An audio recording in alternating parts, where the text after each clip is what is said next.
Death in Sonny Boy does not exist. Not really how we would expect it to. So we have a few things like the plague that War brought in tandem with Yamabiko, and we have War's world that ends up killing Nozomi. Yeah, but none of those can really capture the pure horror of invented death. Death, even in media, kind of changes case to case. In video games, death is usually underwhelming. You die, maybe watch an animation or cutscene, and then you reset to your last save. It's meaningless. You can always try again. Even in countless anime, a character dies and just comes back in another episode or a sequel. Naruto died about like 20 times before he was even 18. Sonny Boy subverts this constant by immediately telling the viewer there is no death. Alright, so look, here's the deal. I really tried, but I just can't find a way to put these clips of the show where Rajdhani talks about all of the stuff with the Hoshi and everything. I just can't find a way to do it. So if you want to see those clips and have more context for what I'm talking about, please go to my Patreon, the link down below. Again, well, I guess it's not again. If you watch the other video, you know again. The Patreon link, it's free. The whole thing is free. I will never have a paid option on Patreon. I'm telling you that right now. So because I'm saying this, I'll have to make a whole new Patreon if I ever want to get paid from that. But it's free. Go watch that part of the video on there. Or if you've already seen the show, then you're good. It don't matter. But it is still a really cool part. I mean, you gotta click one link and then that's it.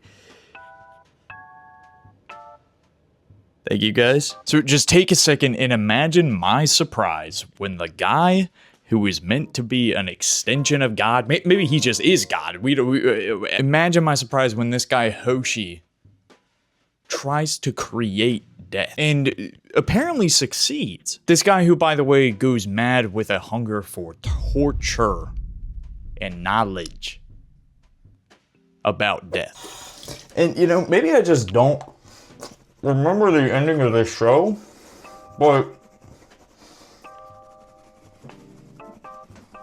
hold on.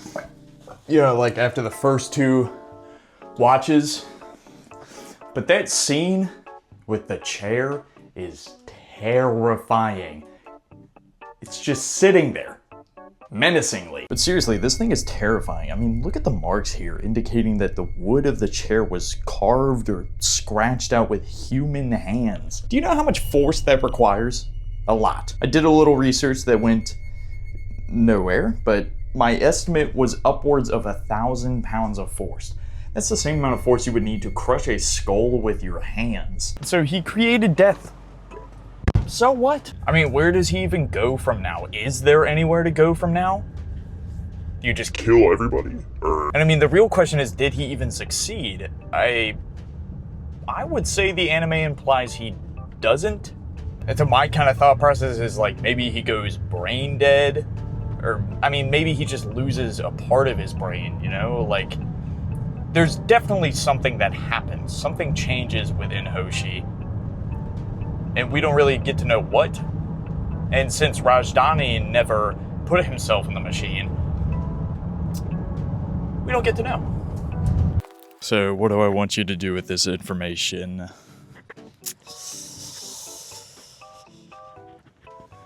It's a pretty good question. You know, this show is just really cool. I just want people to know about it. I want people to see those sections that I talked about in my last video that got destroyed by copyright. But you can actually go to my Patreon and you can watch the full unfucked version of that video completely free. I don't even have a paid option right now, and I probably won't ever, but I wanted to put it somewhere because I'm really proud of that video, and it sucks that it got destroyed by copyright so bad. So it's there if you want to watch it. As in, go watch it. As in, I'm linking it in the description and you're going to go watch it. Thank you guys. Thank you for watching. Like, subscribe, do all that stuff. I'll see you later. I'm going to get out of here before I get arrested.